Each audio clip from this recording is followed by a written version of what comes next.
शाश्वत धर्म प्रकाशकम परम तत्व निरूपणम नाम स्तोत्रम। इस ब्रह्मांड की उस अदृश्य शक्ति को प्रणाम है जो शून्य में भी विद्यमान है और अनंत में भी व्याप्त है। क्योंकि जब हम अपनी आंखों को बंद कर अंतर मन की गहराइयों में उतरते हैं, तब हमें उस संगीत का आभास होता है जो अनादिकाल से गूंज रहा है और जिसे सुनने के लिए संसार के शोर को त्यागना अनिवार्य है। यदि आप इस क्षण इस वीडियो को देख रहे हैं, तो ये कोई संयोग नहीं, बल्कि आपकी आत्मा की वो पुकार है जो सत्य को खोजने के लिए व्याकुल है।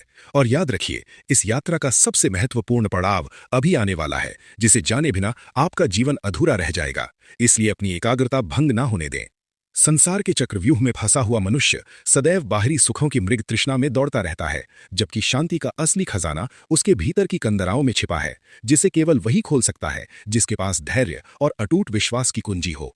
क्योंकि बीच में छोड़कर जाने वाले कभी मंजिल तक नहीं पहुंचते, और जो इस वीडियो के अंत तक रुकने का साहस दिखाएगा, वही उस गुप्त ज्ञान का अधिकारी होगा जो ऋषियों ने हजारों वर्षों की तपस्या के बाद प्राप्त किया था। अब जो मैं बताने जा रहा हूं, वो आपके सोचने का नजरिया पूरी तरह बदल देगा। इसलिए एक भी शब्द को नजरअंदाज करने की भूल न करें। कर्म और भाग्य के बीच का वो सूक्ष्म धागा जो हमारे जीवन की दिशा निर्धारित करता है, अत्यंत रहस्यमयी है, और इसे समझे बिना हम केवल परिस्थितियों के हाथों की कठपुतली बने रहते हैं। परंतु जैसे ही ज्ञान का दीप जलता है, सारे बंधन स्वतः ही टूटने लगते हैं और मनुष्य अपनी नियति का निर्माता स्वयं बन जाता है। यहां रुककर खुद से पूछिए कि क्या आप वास्तव में स्वतंत्र हैं या केवल अपनी आदतों के गुलाम हैं। इस प्रश्न का उत्तर अगले कुछ ही मिनटों में आपको उस सत्य के रूप में मिलेगा जिसे सुनकर आपके रोंगटे खड़े हो जाएंगे और आप चाहकर भी इस वीडियो से अपनी नजरें नहीं हटा पाएंगे। भक्ति की शक्ति वो चुंबकीय बल है जो ईश्वर को भी भक्त के वश में कर देती है, और जहां प्रेम का उदय होता है, वहां भय का विनाश निश्चित है। क्योंकि परमात्मा किसी मंदिर या तीर्थ में नहीं, बल्कि आपके शुद्ध भावों में निवास करता है। और जो लोग इस वीडियो के इस हिस्से तक पहुंच चुके हैं, वे वास्तव में सौभाग्यशाली हैं, क्योंकि अब हम उस रहस्य की दहलीज पर खड़े हैं जहां से मोक्ष का मार्ग प्रशस्त होता है। यदि आपने यहां से एक भी कदम पीछे खींचा, तो आप उस अवसर को खो देंगे जो शायद दोबारा कभी न मिले। इसलिए अंत तक बने रहना ही आपकी बुद्धिमानी होगी। ज्ञान की अग्नि जब प्रज्वलित होती है, तो जन्मों जन्मों के पाप और अज्ञान भस्म हो जाते हैं, और मनुष्य को उस अमृतत्व का अनुभव होता है जो मृत्यु के भय को भी समाप्त कर देता है। ये वो परम सत्य है जिसे दुनिया की कोई भी दौलत नहीं खरीद सकती, और जिसे जानने के बाद संसार की हर वस्तु फीकी लगने लगती है। अब मैं आपको उस विशेष मंत्र और विधि के बारे में बताने वाला हूं जो आपके जीवन की हर बाधा को जड़ से मिटा देगी। बस कुछ पल और प्रतीक्षा करें, क्योंकि असली रहस्य की परतें अब खुलना शुरू होने वाली हैं, जिन्हें छोड़ना आपके लिए एक बड़ी क्षति होगी। समय की गति को कोई नहीं रोक सकता, और जो बीत गया वो वापस नहीं आता। इसलिए वर्तमान के इस बहुमूल्य क्षण को व्यर्थ न जाने दें और उस सत्य की ओर बढ़ें जो आपको अजेय बना देगा। क्योंकि जो व्यक्ति बीच राह में हार मान लेता है, वो कभी इतिहास नहीं रचता। और मुझे पता है कि आप उनमें से नहीं हैं जो हार मान लें, बल्कि आप वो जिज्ञासु हैं जो सत्य की अंतिम सीमा तक जाना चाहते हैं। इसीलिए इस वीडियो का अगला भाग आपके लिए सबसे बड़ा चमत्कार साबित होने वाला है, जिसे देखकर आप दंग रह जाएंगे और आपकी चेतना एक नए स्तर पर पहुंच जाएगी। प्रकृति के रहस्यों को समझना हर किसी के बस की बात नहीं है, क्योंकि इसके लिए हृदय की विशालता और बुद्धि की सूक्ष्मता चाहिए, जो केवल निरंतर अभ्यास से प्राप्त होती है। और जो लोग अंत तक रुकने का संकल्प ले चुके हैं, उन्हें वो दिव्य दृष्टि प्राप्त होने वाली है, जिससे वे दृश्य जगत के पीछे छिपे हुए अदृश्य शक्तियों के खेल को समझ सकेंगे। ये वो ज्ञान है जो बड़े बड़े विद्वानों को भी चकित कर देता है, और अब आप उस जानकारी के बेहद करीब हैं, जिसे सुनते ही आपके जीवन की हर उलझन सुलझ जाएगी। इसलिए अपनी सांसों को थामकर इस सत्य को आत्मसात करने के लिए तैयार हो जाइए। साधना का पथ कठिन जरूर है, पर असंभव नहीं, और जो इस पथ पर दृढ़ता से डटा रहता है, उसे वो शांति प्राप्त होती है जिसे शब्दों में व्यक्त नहीं किया जा सकता।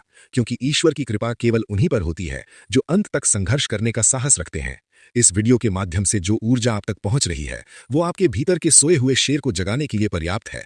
बस थोड़ा और संयम रखें, क्योंकि अब वो समय आ गया है जब मैं आपके सामने उस गुप्त सत्य का अनावरण करूंगा, जिसे सुनकर आपकी आत्मा तृप्त हो जाएगी और आप खुद को एक नई शक्ति से भरा हुआ महसूस करेंगे। मौन की भाषा वो भाषा है जिसे केवल हृदय ही समझ सकता है, और जब हम शांत होकर अपने भीतर की आवाज सुनते हैं, तो हमें उन प्रश्नों के उत्तर मिल जाते हैं जिन्हें हम बरसों से बाहर खोज रहे थे। ये वीडियो केवल एक चलचित्र नहीं, बल्कि आपकी अंतरात्मा की यात्रा है, जो अब अपने चरमोत्कर्ष पर पहुंचने वाली है। याद रखिए, जो अंत तक टिकता है वही विजेता कहलाता है। और अब कुछ ही पलों में आपके सामने वो सत्य उजागर होगा जो आपकी हर असफलता को सफलता में बदलने का सामर्थ्य रखता है। इसलिए एक पल के लिए भी ध्यान न भटकने दें। करुणा और क्षमा के बिना मनुष्य का जीवन उस मरुस्थल के समान है जहां कभी फूल नहीं खिलते। इसलिए अपने हृदय को प्रेम से भरें और उस परम सत्ता के प्रति कृतज्ञ रहें जिसने आपको ये सुंदर जीवन दिया है। अब हम उस बिंदु पर हैं जहां इस वीडियो का सबसे शक्तिशाली हिस्सा शुरू होने जा रहा है, जिसे सुनकर आपके भीतर एक ऐसी ऊर्जा का संचार होगा जो आपके हर दुख को सुख में बदल देगी। यदि आपने अब तक धैर्य रखा है तो उसका फल अब आपको मिलने वाला है, जो आपकी पूरी जिंदगी को सार्थक बना देगा और आपको महानता की श्रेणी में खड़ा कर देगा। जीवन एक संग्राम है और आप इसके योद्धा हैं, इसलिए अपनी तलवार रूपी विवेक को हमेशा पहना रखें और अज्ञान के शत्रुओं का डटकर मुकाबला करें, क्योंकि जीत उसी की होती है जो रणभूमि छोड़कर नहीं भागता। और आपने अब तक रुककर यह सिद्ध कर दिया है कि आप एक सच्चे साधक हैं। अब मैं आपको वो अंतिम सूत्र देने जा रहा हूं जो इस संपूर्ण चर्चा का सार है और जिसे अपनाते ही आप मृत्यु और काल के भय से मुक्त हो जाएंगे। ये वो क्षण है जिसका आपको सदियों से इंतजार था, इसलिए अपनी पूरी एकाग्रता यहां केंद्रित करें और इस सत्य को ग्रहण करें। अंततः वो समय आ गया है जब आपको उस परम आनंद की अनुभूति होगी जो केवल पूर्णता में ही संभव है। और जो लोग इस अंतिम पैराग्राफ तक पहुंच गए हैं वे वास्तव में उस दिव्य प्रकाश के अधिकारी बन चुके हैं जो कभी बुझता नहीं, क्योंकि सत्य को जानना ही सबसे बड़ा पुरुषार्थ है और आपने वो कर दिखाया है। अब आपके भीतर जो शांति और स्पष्टता है उसे हमेशा बनाए रखें और इस ज्ञान को अपने आचरण में उतारें, क्योंकि यही वो मोक्ष है जिसकी चर्चा वेदों और उपनिषदों में की गई है और जिसे पाकर मनुष्य स्वयं परमात्मा का रूप हो जाता है।